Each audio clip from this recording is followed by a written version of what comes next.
From the students of Penn State Meteorology, here is your Penn State Campus Weather Service forecast. Good Wednesday evening, Center County. I'm student meteorologist Christopher Tate, and I'm excited to be joining you on a day that has been 2 months in the making, and I'll explain why in just a moment. In the meantime, though, here's the time lapse this morning on our College Township camera, and I want to point something out to you.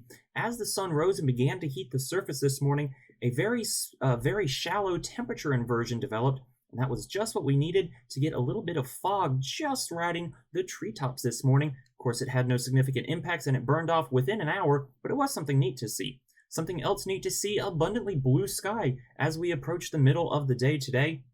And the reason that I mentioned this day has been over 2 months in the making, check out our current temperature, 55 degrees right now in State College. That is the first time that we have been above 50 since December 13th, all the way back in 2020. Now, it is still dry here at the surface with a dew point of just 27 degrees, but frankly, I'll take that 55. As we're getting more of the 3 o'clock observations in from the major observing sites around Pennsylvania, everybody has made it into the 50s over the course of the day today. Allentown currently the cool spot at a whopping 51 degrees, much warmer than they've been over the last several days. And contrast that with Pittsburgh, made it all the way to 63 during the course of the day today.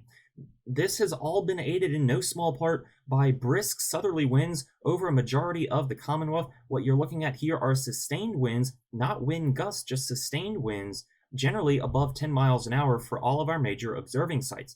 That has helped to bring up some of that warmer mid-Atlantic and southern air. See Roanoke at 71 degrees, Charleston, South Carolina at 73, Memphis even making it up to 65 degrees. All of those readings above average for this time of year, and we're getting a little bit of a piece of that. Pretty nice for a change, right? Unfortunately, that is set to change.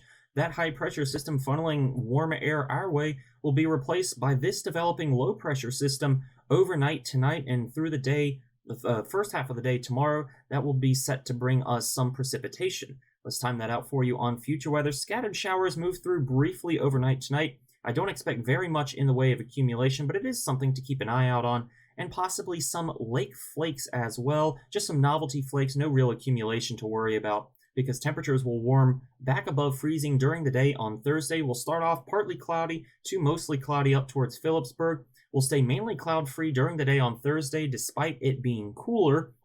Then on Friday, we'll get that southerly wind back in once again as a low-pressure system will approach from the Tennessee and Ohio valleys. This will be our next round of precipitation. I think it will start off as snow, and then as we widen out the view, you can see that it will change from snow to snow and rain, and then to rain before it exits our area during the day on Saturday. On Sunday, another brief system will pass through the area just to add a few more hundredths of an inch on to the monthly rain totals before it moves out of our region as well. Then Monday into Tuesday will be a little bit cooler thanks to this high pressure system situated to our north that will help to usher in a little bit of Canadian air, but that will change as we head into the middle and latter half of next week.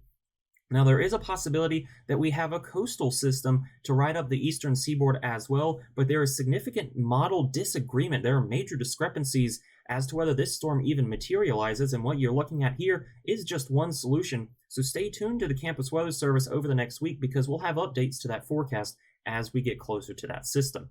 In the meantime, though, 29 degrees for your overnight low tonight, with those isolated rain showers in the first half of the evening and maybe a few snowflakes late in the evening with brisk southwesterly winds, potentially gusty at times. During the day tomorrow, 38 degrees for your high. That will be much cooler than we were today, but we will have lots of sunshine, which I think will help to offset that quite nicely. The rest of your 7-day forecast has us warming through the course of the weekend up to the mid-40s by Saturday and Sunday. Then temperatures will tank overnight on Monday, courtesy of the influence of that Canadian air I was talking about. Just 22 degrees to start the day on Tuesday, but will warm back up once again as that potential system approaches on Wednesday. From the Penn State Campus Weather Service, I'm student meteorologist Christopher Tate. Enjoy the warm weather and have a great night.